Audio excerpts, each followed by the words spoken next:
Las décadas de los años 60 y 70 del siglo XX no solo son años de creciente conflictividad política entre los dos grandes bloques que se disputan la supremacía del planeta, sino que también son años de turbulencia social, producto, de manera paradójica, del creciente bienestar económico en Europa y Norteamérica.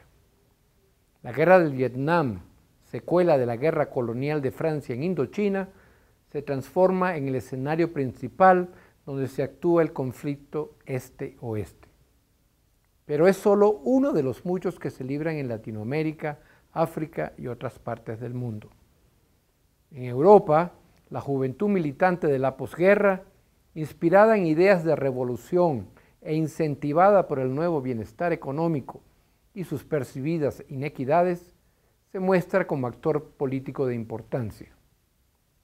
La llamada Revolución Estudiantil de Mayo en Francia, que descabeza el gobierno del general de Gaulle, contaminará las juventudes del mundo occidental.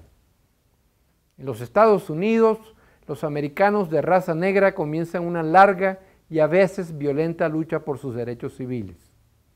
En una sociedad que los había usado como soldados en sus guerras, pero que se rehusaba a aceptarlos como ciudadanos de primera clase. Estos años son también testigos de una explosión de creatividad artística y musical, disparada por una generación que también se revela en la manera como se hace arte. El rock and roll se convierte en la voz política de esa nueva generación que busca deslindarse de los modelos heredados de sus padres.